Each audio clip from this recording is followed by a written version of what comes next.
Amarius, you got an opportunity to get in at right tackle last season, and it felt almost similar to one of your former teammates, Broderick Jones, getting in the year before. I mean, what did you learn from him, especially stepping in for the first time and now stepping in as a full-time starter, kind of like what he did in his track record in his time here? Really, just learning to wait my turn, you know what I'm saying, just taking every day and taking all the reps serious, and then, like I said, when the time comes, you got to be ready. My number was called, I had to be ready. Amarius, you and Tate have obviously had a chance to play together for a little while now. I'm curious, how's that rapport been now developing into the second year playing next to him? And did that play any role in the decision maybe not to flip to the left side of the season? I mean, I still got a chance to go to the left side, I think, but you know what I'm saying, me and Tate got that tight connection, and I know that I'm gonna have, like, he gonna have my back and I'm gonna have his back, you know what I'm saying? And I feel like this connection grew in recruiting all the way up to now, so it's just, like I said, at the end of the day, it's just going from, like, I got his back, he got my back. Yeah, you touched on playing left tackle there. How comfortable are you playing both sides, and why do you think you've primarily to this point been playing right tackle through camp? Really, it's just the system that we got. I feel like you got to be ready to play both because you never know what might happen in the game. Like, knock on wood, you never know if the left tackle goes down. I got to be comfortable enough to go over there, and coach got to be comfortable enough to trust me to go over there and feel like I can get the job done at left. So I feel like that's very important for like any tackle, not just me, to just like know left and right. Amarius, you talked about having to be ready when your number was called. How much more comfortable do you feel in that situation? I mean, after getting to play last season, just how more comfortable do you feel going into this year? I'm like extremely more comfortable now. Just like I said, it just comes with reps and just like learning from the guys like Warren and Roger, the guys over here before me, and just like I said, taking all the reps serious. Cause like I said, when your number's called, like when you're a starter, like you gotta you expect to like hold up a standard that we have here. So I feel like that's important. Amarius, can you kind of go over your hair routine and how you operate, having to put a helmet on every day with that? My hair routine, I mean, for the most part, I leave it like this, you know what I'm saying? Or if it's in my face a lot, I just take a rubber band, I just flip it back. You know, put my headband on, I flip it back. Obviously, you were talented enough to come in and play last year. You know, how much do you feel like your game has grown? And you mentioned those guys that came before you, Broderick and Warren. What did you take from learning underneath them? Watching a lot of film, like in high school, like I felt like just like being the better guy, like the best guy. I mean, at work, but in college, like you got to know tendencies. You got to know like what the person across the ball gonna do for them, like what they gonna do before they do it. And it's just like just watching film with those guys. Like I said, just getting extra work after practice with those guys, it helps a lot. Like I said, they know what it takes because, like I said, they've been here longer than me and they've done more reps than me. So just like getting with them every day, it was extremely helpful for me. Hey, Mims. I just wanted to ask about what do you think about the blocking of this year's tight ends compared to last year? I know you and Darnell were tight. I mean, it's hard to compare, but things are a little different now. I wonder if you could speak on that. Appreciate it. I don't think it'll really be any different. Like I said, Coach Hartley does a great job with our tight ends. And like I said, like as long as he's here, we're gonna have that tough tight end blocking mentality, and that's all. Amarius, or if you guys first get on campus as freshmen, I know Coach Martin and Coach Tate forget about star rankings and this, that, and the other. Still, I mean, you were a 4 or 5-star guy, that kind of thing. A lot of expectations. How much pressure did you put on yourself because of that? Freshman year, I put a lot of pressure on myself. Like I said, I came in, I was about 5-6 tackles deep, but at times, at times when I came in, I was like, man, I'm never gonna see the field here. But like I said, just taking those reps at practice serious, and then waiting my turn, and now, you know, tables are turning a lot. So I know you guys honored Devin by leaving a spot open in the offensive line room. Is there any way that you guys week 1 are going to honor him? Also, is that a surprise, or is there something you guys are going to do week 1 to honor Devin? I'd rather not talk about it. I think they're going to be a surprise. You know what I'm saying? Marius, I think 4 of the 5 starting offensive linemen are on this preseason coaches All-SEC team that came out today. How good do you think this group is?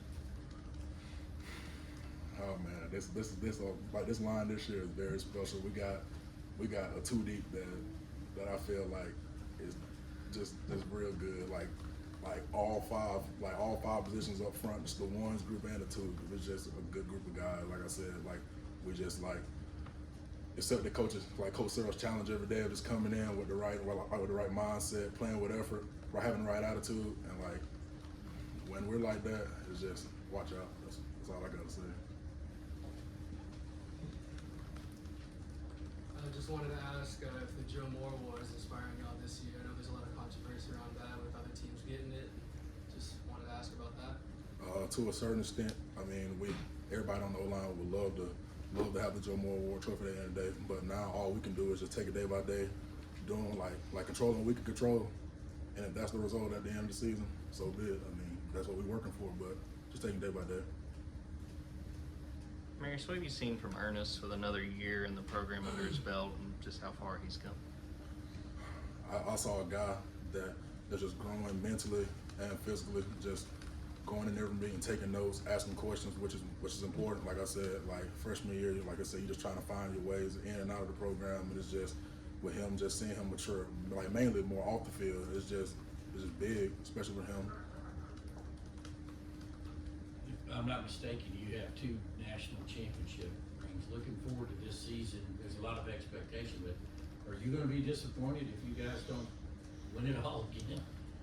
I mean, I feel like anybody on the team would be disappointed if we didn't win. But like I said, our goal right now is just taking day by day. You know what I'm saying? We got a game in less than 2 weeks, and that's all we're focused on now. Yeah, Marius, I was wondering if you would just speak to what it's been like to be coached under Stacey Searles. I know you signed here under Matt Luke. The transition there, what's Coach Searles been like for you? Man, I love Coach Searles, man. He just brings that same energy every day. With Coach Searles, you can expect the same person every day. He's not gonna be up and down coach. He's like you will. Like I expect the same thing from him every day, and that's what he's given. Like that's what he's given me for the past year and a half that he's been here with us.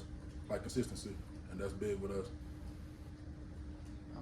I know you touched a lot on the 5 guys as a whole, but I mean the guard rotation, it feels like Tate's been there for a little while, and you got to spend some time next to him last season. I mean, being next to someone like that, how great has it been for your game, and how much do you appreciate really playing next to him? I appreciate Tate because he makes double teams and blocks. He makes games very easy. Just his hard-nosed play just makes it easy. Like especially in the run game, it's just him firing off the ball on a 3 technique or 2 out. It's just making my job easy. Just push the hip and I go to the linebacker. I love it. Amarius, your prototypical size has always been talked about. Can you talk about how different your body is now than when you first came in? Where are you at on the height weight spec? I always wonder how accurate these things are. Kirby sometimes he say these things can go up 10 pounds from one week to the next. Where are you at? When I came in freshman, I was like 6'7", 320 maybe, 25% body fat. Now, 6'8", 335, 17% body fat. So this program done changed my body a lot. That's a credit to Coach Sinclair and his strength staff. See 17%? Yes, sir. 6'8". Yeah, Maris, just working next to Brock, obviously, you know, they split him around and moved him a lot, but how's playing next to him and doing all that he does, how has that sort of maybe motivated you or pushed you to become a better player? I feel like it motivated me a lot. Like I said, I've been cool with Brock. We came in together, we used to hang out together all the time. Like I just know, like in the game, like I got somebody beside me who knows what he's doing. Somebody who's been through it for longer than I have. You know what I'm saying?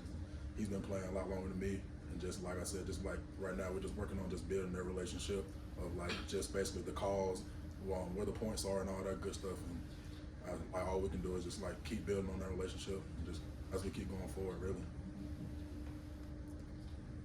Marius, how big was getting Cedric back this year, not only for what he does, but just everything he means to that offensive line room?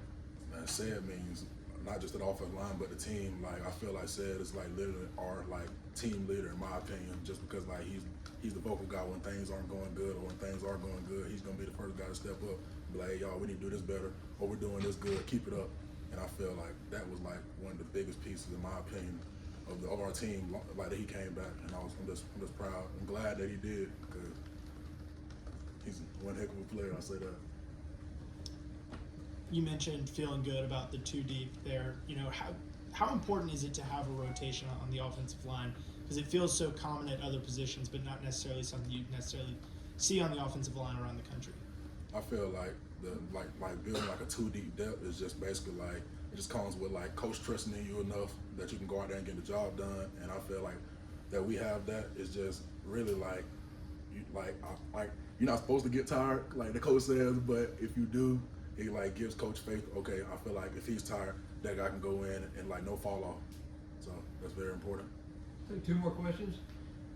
Marius, it feels like you've been working with a lot of quarterbacks, but I know you spent a lot of time with Carson Beck. Obviously, you're not watching him specifically, but I mean, how have you felt like he's been running the offense with the first team through practice, and especially now being in the starter? I feel like it's been pretty good so far from spring to now. Like I said, he's grown comfortable, and we've grown comfortable with him. And just like I said, like in these next 2 weeks, we're gonna see how comfortable we can get with each other. Cause like I said, like now that he's a strong quarterback, you know what I'm saying, we got a job to do game one, and knowing that, you know what I'm saying, we just gotta keep pushing each other.